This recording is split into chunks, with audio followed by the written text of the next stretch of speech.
నీ ఇల్లే నీ మాట వినడం లేదే, దేశం వింటుందా? అదుపులో పెట్టడానికి అసువు పోసే ఆడుది పశువు కాదు కదమ్మా. మన రాజ్యంలో స్త్రీలు మాననీయులు, పూజనీయులు కూడా. అది రాజనుకుంటే సరికాదు, ప్రజలు అనుసరించాలి. ప్రజలు అనుసరించేది రాజు అనుకోకూడదు. రాజు అనుకున్నదే ప్రజలు అనుసరించాలి. అంటే నీకు సంసారం కంటే అధికారమే ముఖ్యమా?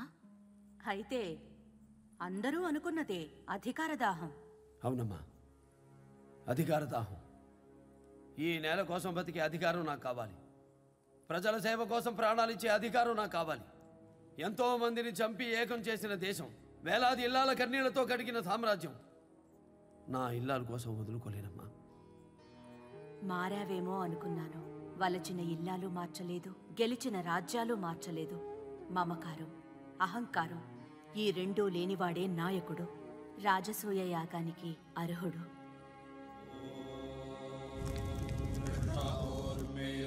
राष्ट्रदाराष्ट्रं मे देशवाः कृष्ण उर्मिरसि राष्ट्रदाराष्ट्रममुखमयि देहि प्रकसेनोऽसि राष्ट्रदाराष्ट्रं मे देशवाः प्रकसेनोऽसि राष्ट्रदाराष्ट्रममुखमयि देहि।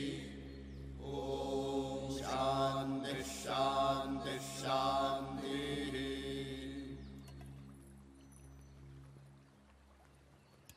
మహారాజా, అనితర సాధ్యమైన ఈ మహాయజ్ఞంలో ఆఖరి ఘట్టం ఆసన్నమైంది. అది అగ్రపూజ. ఈ సృష్టిలో బాధ్యుడు కానివాడు భగవంతుడు ఒక్కడే. మనమంతా బాధ్యులం. ఎంత ఏకఛత్రాధిపతులైనా మీకన్నా ఉన్నతులున్నారు అని తెలియజేసేదే ఈ అగ్రపూజ. ద్వాపరంలో ధర్మరాజు జగద్గురువైన శ్రీకృష్ణునికి ఆచరించారు. ఇప్పుడు మీ వంతు. మిమ్ము మించిన వారిని ఎంచి మీ దంపతులు అగ్రపూజ చేసి ఆ సింహాసనం మీద కూర్చుండబెట్టాలి. అమ్మకి అగ్రపూజ. అగ్రతాంబూలాన్ని మా అమ్మకిస్తున్నాను. ఇది అధర్మం, అశాస్త్రీయం. ఆడుదానికి అగ్రపూజ. మహారాజా, మీ అధికారాన్ని ఆక్షేపించాం, కానీ ఈ అవమానాన్ని మేము సహించలేం. అవలకు అగ్రాసనార్హత లేదు, అందున విధవరాలు. ఇది అకార్యం. పవిత్రమైన ఆర్షధర్మానికే పరాభవం. తల్లిగారిని గౌరవించడం తప్పు కాదు, అది మీ వ్యక్తిగతం. కానీ ఇది వ్యవస్థాగతం. ధర్మాన్ని పాటించండి. ధర్మం? ఏది ధర్మం? నీకు జన్మను ధర్మం చేసింది ఆడది. మాటలంటూనే నీ నోట మొదటి మాట నేర్పింది ఆడది. ఆడదాని కడుపున నలిగి నలిగి వెలుగు చూసిన రక్తపు బుద్ధవి నీకున్న అర్హత నీ తల్లికి లేదా? నేను అగ్రతాంబూలం ఇస్తుంది మా అమ్మకే కాదు, అమ్మకి. నాస్తి వేదాత్ పరం శాస్త్రం, నాస్తి మాతృ సమో గురు, నాస్తి మాతృ సమ పూజ్య, నాస్తి మాతృ సమ సఖ. తండ్రిని మించిన కొడుకులుంటారు, తల్లిని మించిన కొడుకున్నాడా? ఉంటే చెప్పండి, అగ్రపూజనిస్తాను. నీవా నీవా నీవు నీ తల్లిని మించిన బిడ్డవా? తల్లిని మించిన దైవం, తల్లి పేరుని మించిన గౌరవం ఏ వ్యక్తికి ఉండదు. దానికి ప్రతీకగా ఈ క్షణం నుంచి గౌతమీపుత్ర శాతకర్ణిగా ఈ గడ్డను పాలిస్తాను.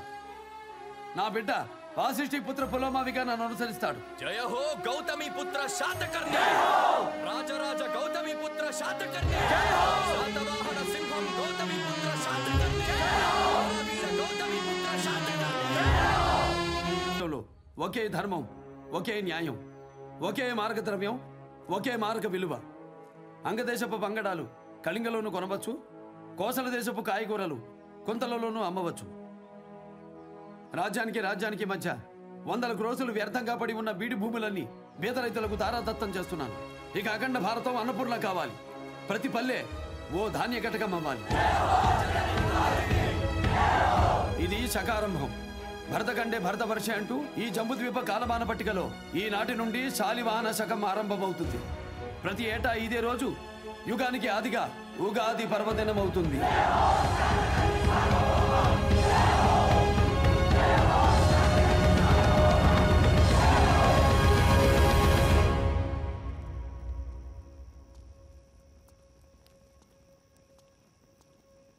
మహారాజా, ఇటు ప్రవేశం నిషిద్ధం. ఓహో, నిషిద్ధమా? అలాగే.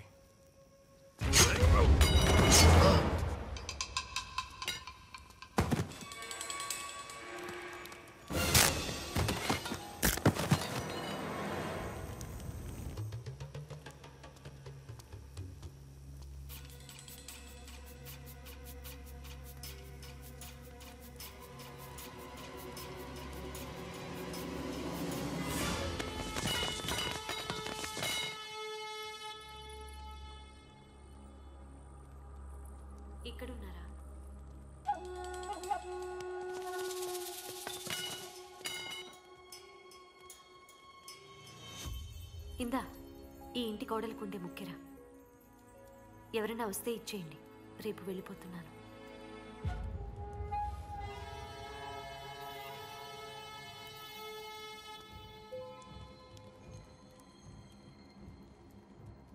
ముక్కరిస్తే చెల్లిపోతుందా? ఇంకా చాలా ఇచ్చానే. నేను చాలా ఇచ్చాను. అలా లెక్కలేసుకుంటే మీరే నాకు రుణపడి ఉంటారు. పిల్లలు వాళ్ళు అమ్మతో ఉంటారు. ఈ రాత్రైనా నాతో ఉంచొచ్చుగా. ఇంకా నయ్యం, నన్నుండమనలేదు. ఇంత రక్షణ వలయాన్ని దాటి శత్రువులు కోటలోకి ప్రవేశించారంటే మనిషి తోలు కప్పుకున్న తోడేళ్లేవో మన మధ్య తిరుగుతున్నాయి.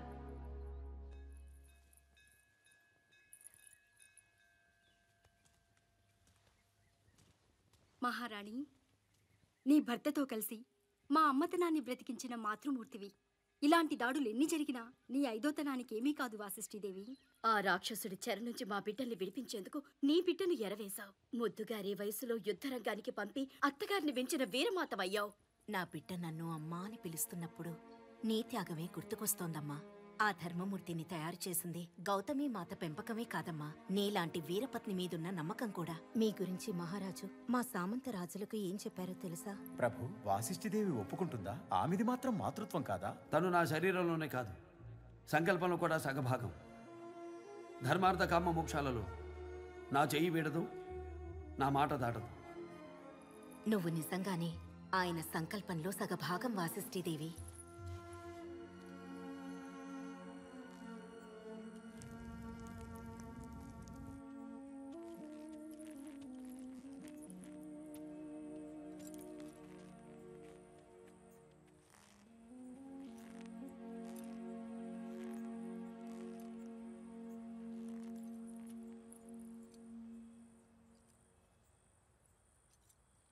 వాసిష్ఠి,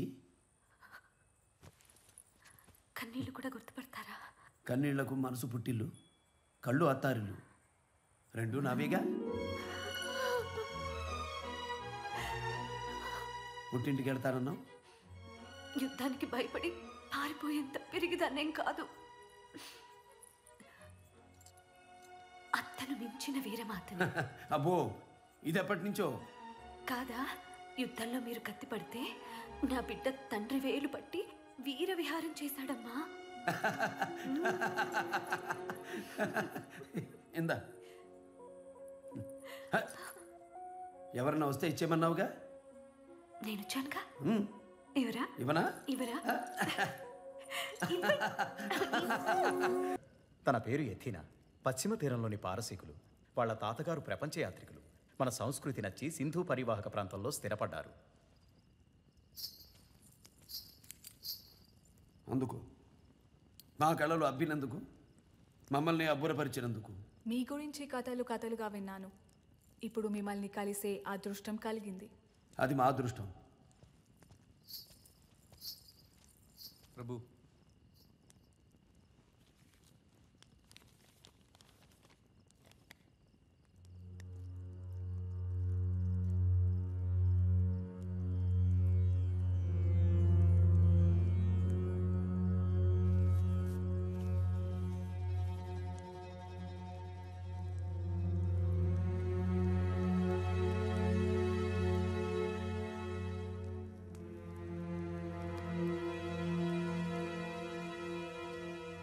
మిత్రమా, అమోఘం, అద్భుత శిల్ప సౌందర్యం. ఇవి శిల్పాలా లేక మా సోదరిని మనువాడిన జ్ఞాపకాలా? తెలుగు శిల్పే శిల్పి. అది చూసారా? మా తాత హాలుడు చెక్కించిన ఏనుగులు. ప్రభువులు ప్రజలను మోసే పట్టపుడు ఏనుగుల్లా ఉండాలట. ఏనుగు వెనక ఏనుగు, ఏనుగు వెనక ఏనుగు, ఎన్ని ఏనుగులైనా పెడుతూనే ఉంటాయి. కడపటి ఏనుగుకి మొదటి ఏనుగు ముఖమైనా తెలీదు. అయినా నడక మారదు, దారి తప్పదు. నమ్మకం ఉండాలి, తోక పట్టుకునేందుకు తొండ ఉండాలి. బలా మిత్రమా.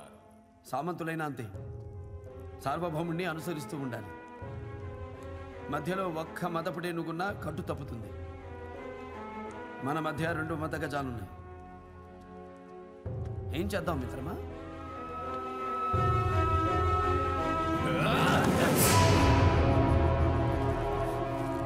అప్పటి అలెగ్జాండర్ నుంచి ఇప్పటి డెమిత్రియస్ వరకు వరుస పెట్టడానికి మన దేశం పరదేశీయుల పడక కదా? యవనులతో చేతులు కలిపావా లేదా? శత్రువులు కోటలోకి ప్రవేశించడానికి సాయం చేశావా లేదా? ఓడించా, మారలేదు. క్షమించా, మారలేదు. వధించా, ఇక మారాల్సిన అవసరం లేదు.